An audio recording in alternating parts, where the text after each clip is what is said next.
اللہ سبحانہ و تقدس نے انبیاء علیہم کو بھیجا، اور آخری نبی محمد الرسول اللہ صلی اللہ علیہ وسلم نے فرمایا کہ علماء انبیاء کے وارث ہیں۔ یہ ملامتی فرقہ ہے، ہر دور میں اس پر طعن و تشنیع کا بازار گرم رہتا ہے۔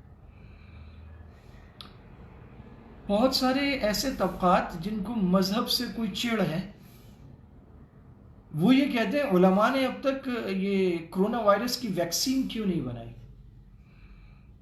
اچھا، یہ سوال کسی لائر سے، وکیل سے نہیں ہوگا، یہ کسی پائلٹ سے بھی نہیں ہوگا، یہ کسی انجینئر سے بھی نہیں ہوگا، یہ کسی جج سے نہیں ہوگا، یہ کسی اینکر پرسن سے نہیں ہوگا۔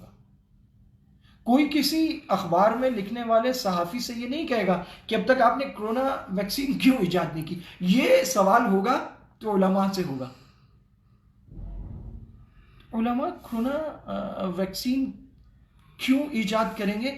یہ کام تو جو میڈیکل کے شعبے کے محقق ہیں، پروفیسرز ہیں، سائنسدان ہیں، وہ کریں گے نا، ان کا کام ہے۔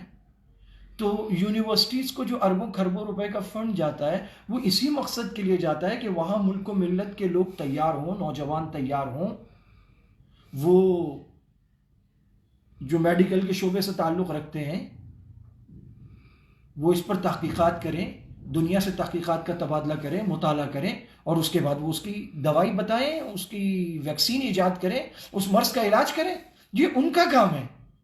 اب جن کا کام ہے وہ کر نہیں رہے، تو علماء سے یہ کیوں پوچھا جاتا ہے؟ تو اس کی دو تین وجوہات ہیں۔ ایک وجہ یہ ہے کہ علماء پہلے سے اتنے زیادہ کام کر رہے ہیں کہ ان کو لگتا ہے کہ سارے کام یہ کر سکتے ہیں، اذان دے سکتے ہیں، نماز پڑھا سکتے ہیں، قرآن پڑھا سکتے ہیں، دین کی تعلیم دے سکتے ہیں، فتویٰ دے سکتے ہیں، کتابیں لکھ سکتے ہیں، خطابت کر سکتے ہیں، تحریر و تقریر کے میدانوں کو سنبھال سکتے ہیں، لوگوں کو ٹرینڈ کر سکتے ہیں، مساجد سنبھال سکتے ہیں، مدارس سنبھال سکتے ہیں، اور دنیا بھر میں لوگوں کو پڑھا کے بھیج سکتے ہیں، اور شفاف ادارے، ترقی یافتہ ادارے، آگے بڑھنے والے ادارے، کرپشن سے پاک ادارے، باکردار لوگ، دعوت و تبلیغ کا کام، لوگوں کی مدد، یہ سارے کام کر سکتے ہیں۔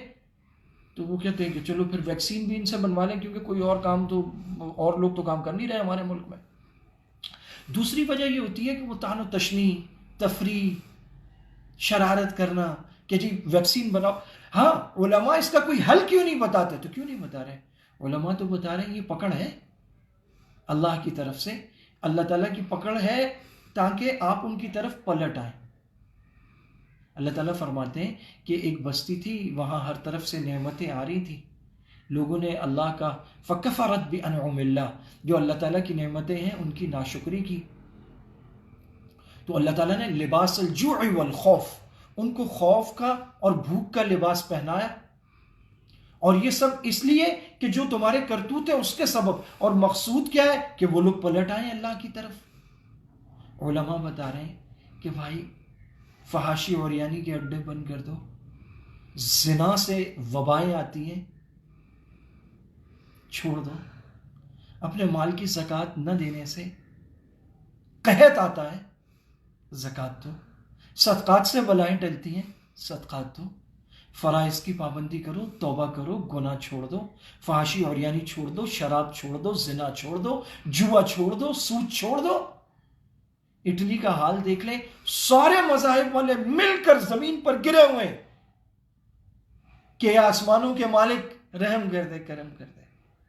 تو ایک مسلمان کا تو شیوہ یہ ہونا چاہیے کہ وہ اپنے اللہ کو منا لے، اللہ تعالیٰ رحم و کرم کرتے ہیں۔ یہ مایوسی کی باتیں نہ کریں کہ جی وہاں طواف بند ہو گیا، وہاں یہ بند ہو گیا، مایوس نہ کریں لوگوں کو۔ اللہ کی رحمت سے نہیں مایوس ہوتا، لا تیأسوا من رحمت اللہ الا القوم الکافرون، کافر مایوس ہوتے ہیں۔ اللہ تعالیٰ ہم سے محبت کرتے ہیں، 70 ماؤں سے زیادہ محبت کرتے ہیں، لیکن ماں کا بیٹا بھی جب بگڑ جائے گا، فحاشی میں، اوریانی میں، سود میں، جوے میں، زنا میں، شراب میں، کذب بیانی میں، ملاوٹ میں، دھوکہ دہی میں، ان کاموں میں پڑ جائے گا، تو ماں بھی ناراض ہو جائے گی، تو ماں اسے جھنجھوڑے گی، کھانا بند کر دے، گھر سے نکال دے، والد اسے عاق کر دے، اس کا مقصد پلٹ آئے۔ تو اگر وہ پلٹ آئے گا، اچھا بچہ بن جائے گا، تو پھر ماں باپ سینے سے لگا لیں گے۔ تو اللہ تعالیٰ نے تو مسلمانوں کو تو موقع دیا ہے، اور مسلمان ملک بہت پیچھے ہیں کرونا وائرس کے اس میں متاثرین میں، الحمدللہ۔ آپ دیکھیں وہ جو دنیا کا کرتا دھرتا سب سے آگے کون ہے؟ امریکہ ہے اس وقت، جو بالکل تازہ ترین امریکہ ہے، فرانس ہے، برطانیہ ہے، پھر اٹلی اور ایران ہے۔ ایران نے پچھلے 20 سال جو کیا ہے شام میں، عراق میں، یمن سے جو کچھ وہ سعودیہ کے ساتھ کر رہا ہے، لبنان میں، پاکستان کے اندرونی معاملات میں، تو ایران کو سوچنا چاہیے، وہ اپنے کرتوتوں پر نظر کرے۔ معروف و مقبول دانشور اور یا مقبول جان صاحب نے بھی اپنے تازہ ترین کالم میں یہ بات لکھی ہے کہ ایران غور کرے۔ اٹلی، فرانس نے جو فیشن انڈسٹری بنائی، فحاشی اور یعنی کو سہارا دیتی ہے fashion industry, the nudity and the sex، اس کے اوپر پردہ ڈالتا ہے فیشن کے نام پہ وہ آگے بڑھتا ہے، اس کو بام عروج پہ پہنچایا۔ جو خباستیں چلی فراز سے، اٹلی نے اس کو بام عروج پر پہنچا دیا، سارے پکڑ میں آئے ہوئے۔ اگر انسانوں نے بھی بنایا تو ظہر الفساد فی البر والبحر بما کسبت ایدی الناس، خشکی اور تری میں فساد پھیل گیا لوگوں کے اپنی کرتوتوں کے سبب جو انہوں نے اپنے ہاتھوں سے اعمال کیے، لیذیقہم بعض الذی عملوا، تاکہ اللہ تعالیٰ فرمایا ہم چکھائیں ان کو جو کرتوت انہوں نے کیے۔ یہ سارے پکڑ میں آئے ہوئے اور بہت سارے گر گئے، بہت سارے گر جائیں گے، لیکن مسلمانوں کے لیے تو یہ ایک انتباہ ہے، تحذیر ہے، انذار ہے، لوٹو اللہ کی طرف۔ تو مسلمانوں، علماء بتا رہے ہیں نماز پڑھو، نوافل پڑھو، توبہ کرو، دعائیں پڑھو، دعائے انس پڑھو، صبح شام تسبیحات پڑھو، سورہ فاتحہ پڑھو، سورہ اخلاص پڑھو، حسبنا اللہ و نعم الوکیل پڑھو، بسم اللہ الذی لا یضر مع اسمہ شیء فی الارض ولا فی السماء پڑھو، اللہ سے پناہ مانگو۔ یہ تو ہو گئی ایک بات کہ جی علماء کرونا وائرس کی ویکسین کیوں نہیں بنا رہے؟ علماء کا کام نہیں ہے۔ آپ کبھی بھی یہودی ربی، اس کو کوئی یہ نہیں کہے گا کہ تم نے کیا کیا، تم ہمیں چاند پہ نہیں جانے دے رہے۔ یہ جو سارے کے سارے دانشور مولوی کی شلوار کے پائنچے کی لمبائی اور چوڑائی میں لگے ہوئے، تو مولوی کا پائنچہ رکاوٹ نہیں ہے آپ کے چاند پر جانے میں۔ آپ کے اسکول، آپ کے کالج، آپ کی یونیورسٹیز، ان کا خربوں کا فنڈ، حکومت کی سرپرستی، مولوی سے زیادہ تو خوش کوئی نہیں۔ علماء تو چاہتے ہیں آپ پڑھیں، خوب پڑھیں، دنیا جہان کے علم حاصل کریں۔ جس طرح علماء نے مدارس میں بیت اللہ کے اماموں کے استاد تیار کیے، مسجد نبوی کے اماموں کے استاد تیار کیے، دنیا بھر میں عالم بنا کے بھیجے۔ دنیا میں آپ کہیں چلے جائیں، اچھے قاریوں کا شجرہ آ کے پاکستان سے، بر صغیر پاک و ہند سے مل جائے گا۔ ان لوگوں نے محنتیں کی ہیں، انہوں نے قرآن پڑھا، حدیث پڑھائی، فقہ پڑھا، تفسیر پڑھائی، یہ اپنا کام بالکل درست کر رہے ہیں۔ اسی طرح جو مذہبی عالم ہے اسرائیل میں یہودیوں کا ربی، وہ تالمود اپنی فقہ کی کتاب پڑھتا ہے یا تورات پڑھ کے سناتا ہے، وہاں کا سائنسدان اس کو یہ نہیں کہتا کہ تم نے ہمیں ترقی نہیں کرنے دی۔ پوری دنیا میں سب سے بہترین ڈیفنس سسٹم اسرائیل کا ہے، پوری دنیا میں دہشت پھیلی ہوئی ہے اس وقت اسرائیل کی۔ کیوں کہ وہاں کے یہودیوں نے یہ نہیں کیا کہ وہ اپنے علماء کو الزام دیں، ان کو بولیں تم ہمارے راستے میں رکاوٹ ہو۔ انہوں نے کبھی یہ نہیں کہا کہ یہودی ربی کے سر پہ رکھی ہوئی چھوٹی سی ٹوپی وہ ہمارے راکٹ کے راستے میں رکاوٹ ہے، ہمارے جہازوں کو مزید جدید بنانے میں رکاوٹ ہے۔ انہوں نے اپنا کام بہترین طریقے سے کیا۔ یہاں کرپشن پھیل گئی، یہاں لوگوں نے کام کیا نہیں، یہاں پڑھائیاں کی نہیں، یہاں تحقیقات کی نہیں، یہاں لیبارٹریاں آگے بڑھی نہیں۔ من حیث القوم ہم لوگ پیچھے رہے، ہم نے اپنا کام نہیں کیا۔ اس پورے معاشرے میں وہ کون ہے جو اپنی ذمہ داری بھرپور طریقے سے ادا کر رہا ہے؟ وہ علماء ہیں، وہ مذہبی طبقہ ہے۔ وفاق المدارس کا امتحانی نظام دیکھ لیں، مساجد کی 5 وقت کی نماز دیکھ لیں، وہاں پانی کا انتظام دیکھ لیں، صفائیاں دیکھ لیں، چٹائیاں دیکھ لیں، سارے انتظامات پورے ہیں الحمدللہ۔ سینکڑوں ہزاروں لوگ روز مسجد آ رہے ہیں، روز جا رہے ہیں۔ عیسائی پال جھگڑتے نہیں ہیں، ان کے جو لوگ ہیں جنہوں نے جو کام کرنا ہے وہ کر رہے ہیں۔ یہاں کے لوگ اگر اپنا کام کریں تو پھر علماء کو یہ چبھتے ہوئے سوالات نہ کریں، وہ آ کر اس ملامتی اور مظلوم طبقے کو آ کر یہ نہ کہیں تم نے یہ کر دیا، تم نے یہ کر دیا۔ وہ کہتے ہیں جی علماء اندر لائے، ان کی اسکریننگ میں تساہل علماء نے کیا۔ علماء کا کام ہے قرآن پڑھانا۔ آپ پورے ملک میں اٹھا کے دیکھ لیں قرآن پڑھے ہوئے کتنے فیصد لوگ ہیں۔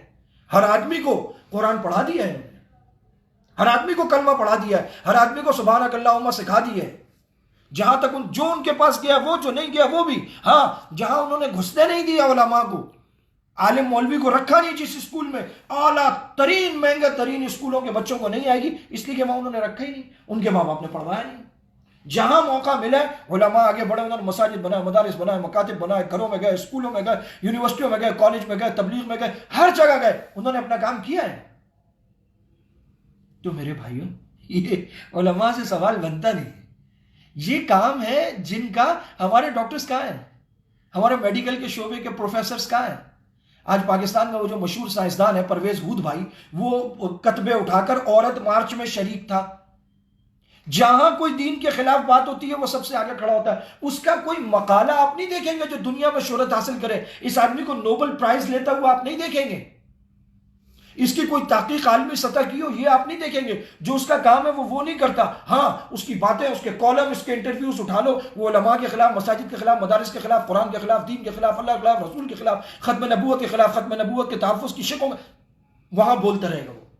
یہ لوگ اپنا کام نہیں کر رہے۔ عالم نے ان کو نہیں روکا کہ چاند پہ جاؤ، مولوی نے نہیں روکا کہ راکٹ بناؤ، ان کو کسی مولوی، کسی امام مسجد، کسی عالم نے یہ نہیں کہا کہ تم تحقیقات نہ کرو، تم لیبارٹریاں نہ بناؤ، تم ریسرچ نہ کرو، تم دوائیاں نہ بناؤ، تم اچھی یونیورسٹیاں نہ بناؤ۔ دنیا کے سب سے بہترین مدرسے پاکستان میں پائے جاتے ہیں، دنیا کے بہترین قاری پاکستان میں پائے جاتے ہیں، دنیا کے بہترین اساتذہ پاکستان میں پائے جاتے ہیں، دنیا کے بہترین کمپیوٹرائزڈ ٹائپ آف حافظ پاکستان میں پائے جاتے ہیں، دنیا میں بہترین ایسے امتحانی نظام مدارس کے پاکستان میں پائے جاتے ہیں۔ دنیا میں سب سے بڑا مدرسوں کا سسٹم اور ان میں سب سے بڑی تعداد more than 2.5 million with the accommodation and the tuition and the fee، یہ سب کچھ ان کو مفت پرووائڈ ہو رہا ہے، مطلب ان کی رہائش مفت ہے، ان کا کھانا مفت ہے، اور ان کو جو ہے وہ پڑھایا مفت جا رہا ہے، رکھا مفت جا رہا ہے، کھلایا مفت جا رہا ہے، فوڈ، اور حتیٰ کہ ہاسٹل مفت ہے۔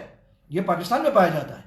جو علماء کے ذمہ کام تھا وہ انہوں نے کیا ہے، پروفیسرز نے نہیں کیا اپنا کام، ان کو کرنا چاہیے۔ ہم ان کے لیے دعا بھی کرتے ہیں، ان کے ساتھ بھی کھڑے ہیں، ان کی ترقی سے خوش بھی ہوں گے۔ اگر کوئی چاند پہ پاکستانی پہنچے گا تو ہم خوش ہوں گے، اگر کوئی مریخ پہ جائے گا ہم خوش ہو جائیں گے، اگر کوئی راکٹ بنائے گا ہم خوش ہوں گے، ہمارا ڈیفینسو سسٹم مضبوط ہوگا ہم خوش ہوں گے، اگر مسلمانوں کی یہ ایٹمی قوت معاشی طور پہ مضبوط ہوگی، اس کی سڑکیں اچھی ہوں گی، علماء کو اچھا لگے گا، راستے اچھے ہوں گے، علماء کو اچھا لگے گا، یہاں معیشت مضبوط ہوگی، لوگوں کی غربت ختم ہوگی، علماء کو اچھا لگے گا۔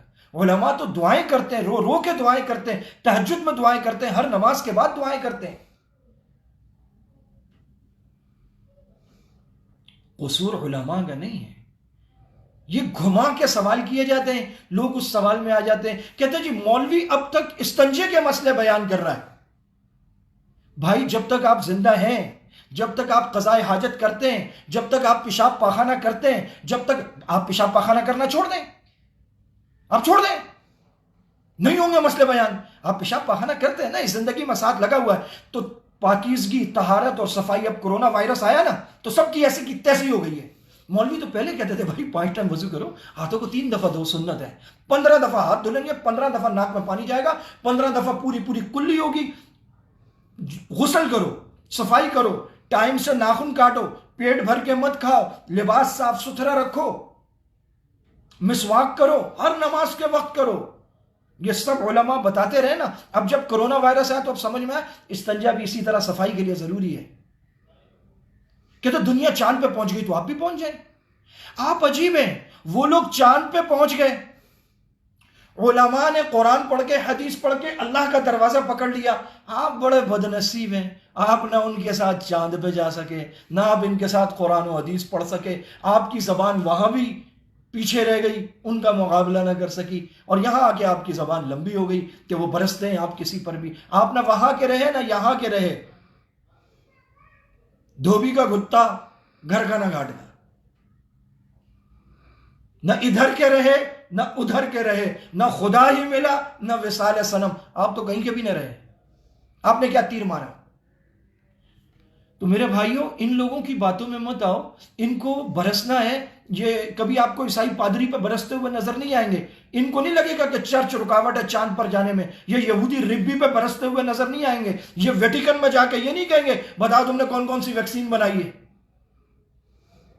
یہ جب بھی برسیں گے یہ اپنوں پہ برسیں گے، یہ مسلمانوں پہ برسیں گے۔ یہ آستین کے سانپ ہیں، ان کو دودھ پلاؤ یہ ڈسیں گے۔ یہ جو اللہ اور اس کے رسول کو کچھ نہیں کہہ سکتا نا، وہ اٹھ کے علماء کو گالیاں دیتا ہے، اصل میں اس کے اندر بغض دین کا ہوتا ہے۔ اللہ رب العزت مجھے اور آپ کو سمجھنے کی توفیق عطا فرمائے، اور اللہ تعالیٰ ہمارے ملک و ملت کو اور پوری دنیا کو اس وبا سے شفا عطا فرمائے، صحت عطا فرمائے، اللہ پاک محفوظ کر دے، اللہ پاک ہمارے ڈاکٹرز کو، ہمارے سائنسدانوں کو، ہمارے تحقیق کرنے والوں کو اللہ پاک ہمت دے، علم دے، عمل دے، مطالعہ دے، وسعت دے، اللہ تعالیٰ ان کو اسباب دے، اللہ تعالیٰ حکومت کو توفیق دے کہ یہ سب ملے اور یہ کچھ کر دکھائیں۔ کیا نہیں ہو سکتا تھا کہ 880 ارب روپے کے اس پیکج میں سے 80 ارب روپے الگ کرتے اور اس میں 20 ارب روپے یونیورسٹیز کو دیتے اور لیبارٹریز کو آگے کرتے، دن رات فیکٹریاں کھولتے، سینیٹائزر بنتے۔ سینیٹائزر بنانا کون سا مشکل ہے؟ ماسک بنتے، کٹس بنتی، ٹیشو پیپر بنتے۔ عادت پڑ گئی ہے بھیک مانگنے کی، کٹس بھی چاہیے تو چائنا سے، کون سی اس میں راکٹ سائنس ہے؟ وینٹیلیٹر تو بن سکتے ہیں، یہاں وینٹیلیٹر بنا لو، ٹیشو پیپر بنا لو، سینیٹائزر بنا لو، ماسک بنا لو، پیسے دے کے 10 اب 1 ارب روپے ایک فیکٹری کو دے دیں، وہ دن رات کام میں لگا دے گی، پوری احتیاطی تدابیر کے ساتھ، مکمل کٹ کے ساتھ کام ہو سکتے ہیں۔ کوئی کرنے والا ہو، کرنا چاہتا ہو، جو کرتا دھرتا ہے نا، ان کو مساجد بند کرنے سے فرصت نہیں ہے، اماموں کو گرفتار کر کے ہتکڑیاں لگانے سے فرصت نہیں ہے، اور کس چیز کی فرصت ملے گی ان کو؟ امتیاز سپر اسٹور چلے جائیں، دوسرے سپر اسٹور سب بھرے پڑے، مسجدوں پہ تالے ڈال دو۔ نہیں، جس راستے پہ آپ جا رہے ہیں نا، یہ راستہ مکہ مدینہ نہیں جاتا، یہ راستہ بمبئی دلی جا سکتا ہے۔ وآخر دعوانا ان الحمد للہ رب العالمین۔